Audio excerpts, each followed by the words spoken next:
I thought before you even asked him a question that he'd come in and start apologizing.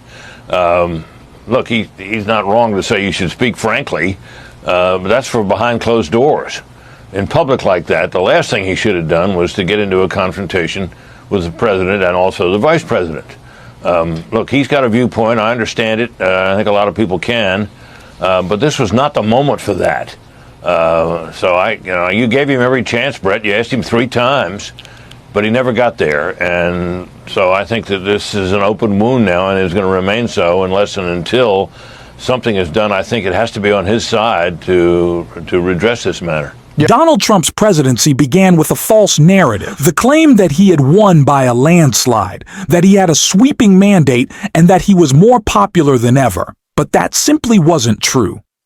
He was elected, in theory, to lower prices and improve the economy, goals he was never realistically positioned to achieve. As a result, his popularity was never as strong as many on the right pretended. Now, new polling confirms that Trump is more unpopular than ever. And the most stinging part for him is that the numbers come from Fox News, his longtime ally in the media. Even the Fox host delivering the news seemed uncomfortable reporting it. And we're going to dive into that awkward, disappointed reaction. But before we do, if I could quickly ask you to leave a like on this video, and if you haven't already, and you enjoy our channel, to hit that subscribe button. It goes a long way. And it really does mean a lot to me now. Before we get into what people inside the U.S. think of Donald Trump, I want to hear what he thinks of those outside the United States who just can't stand him. On tourism, there's been a steep drop-off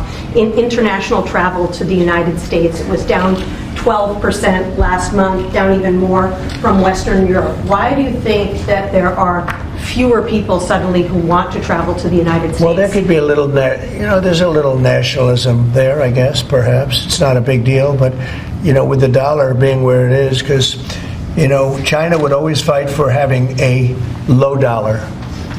Japan would always fight for having a low dollar, meaning a low yen, or in the case of China, the yuan.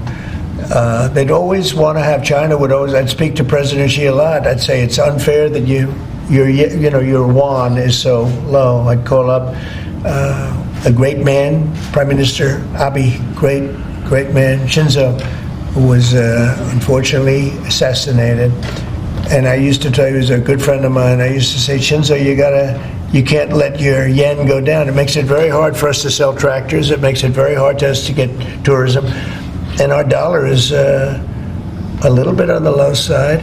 And that means that a lot of tourism is going to come in. But I could see a little bit nationalism at work. And I can see it likewise with us not wanting to go to certain countries, but that'll work out very easily. Do you think some people are... It would be funny if it wasn't so sad that the state that Donald Trump claims to be his home in Florida is the one most affected by this tremendous drop in tourism. And it's why I say that the economic disaster that Donald Trump has created is not solely just based on his economic policy. Republicans like to wrap up all the chaos around the Trump administration and label it as meme tweets that liberals freak out about. But no, the chaos around Trump has a real, hard, measurable economic impact, and we're seeing it right here. And the chaos around Trump is also borne out in Doge, which Tim Walz called out right here, that I want to take a look at before we get into these Fox numbers. This budget was not written to please everyone. It was written to bring everyone to the table. And when we get there, we're going to have disagreements, no doubt. My progressive friends might have wished we were cutting a little less. My conservative friends might wish we were cutting a little bit more. My wife wishes that I would take the pay raise that was offered, but I turn it down. But this is how government's supposed to work. It's not supposed to be one old man sitting in the Oval Office sending out middle-of-the-night tweets that shot markets into freefall. It's not supposed to be a bunch of 20-somethings unelected showing up at federal agencies and firing everyone. It's not supposed to be chaos and destruction. It's supposed to be good people elected by their neighbors with differing opinions coming together to negotiate in good faith. The chaos that people said was acceptable because Donald Trump would create a great economy, a complete lie. He didn't in his first administration remember when he crashed it. Yeah, that chaos is now once again crashing the economy and destroying our government. The chaos is bad. It's not something we deal with. It's something that's dealt a blow to our economy. And it's the reason Donald Trump's polls are just so bad and Fox is so sad to report it. If you look at our new Fox News poll at 100 days job approval compared to other presidents, there you see the president at 44%, and you see his first term at 45% at this mark, the 100-day mark. We have other new polls that are revealing some concerns about the economy. Let's talk about that, the politics and these polls. Fox News chief political analyst Brit Hume joins me. Brit, you've looked at these. What strikes you? Well, a couple things. There's a list of issues that we asked people what they felt about.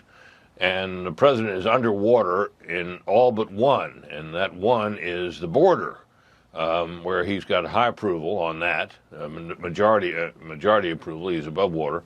Everything else, including immigration, which for some reason was separated from the border in this particular poll, he's a little bit underwater on immigration. He's way down on right at the moment on the economy, and even way down further on tariffs, which are of course part of that. So, you know, foreign policy rating isn't good, and so on. My thought about this is not really unexpected in my view, Brett. His overall approval rating, as you noted earlier, is 44%. So much of what he's undertaken remains a work in progress. And, you know, they haven't got any trade deals yet. You know, the tariffs are out there, and people are worried about them and don't like them. We don't know how that's going to play out. We don't know how the foreign policy endeavors are going to pan out. We don't have peace between Ukraine and Russia, which he promised. So there's a lot of work to be completed, which, if done successfully, I think would dramatically elevate his current approval rating. Yeah, you can always trace it back to the corruption. Tariffs aren't great for small businesses or for large economies. They are good for exemptions for giant corporations. Right? That's who Donald Trump is allowing to come to Mar-a-Lago at $5 million a pop to have a dinner with him and talk over how he might be able to help them out a little bit. Isn't that why there were so many billionaires at his inauguration, making sure that their interests were protected? Isn't that why there's so many billionaires in his cabinet? It's not about us. It's not about any of the promises. It's about Donald Trump and prioritizing the people around him and speaking about who's being prioritized. Tim Walz talked a little bit about that in a clip from that speech we just checked out. I think that the tariffs are just another tool to try to destroy our democracy. And I've been talking about this for the last week. You see what he's doing to the colleges, denying them money in order for them to essentially sign loyalty agreements with him. He's doing with the law firms, same deal, sort of cutting off their sources of revenue unless they agree to, act in ways that are good for Republicans. Well, I think he's doing the same thing with tariffs because he's applying tariffs to basically every industry and every company, which will force all of those industries and companies to march up to the White House and ask for tariff relief. And what's going to happen, just like to the universities and law firms, he's going to tell those companies, if you want tariff relief, well, then this is what you have to do for me, A, B, and C.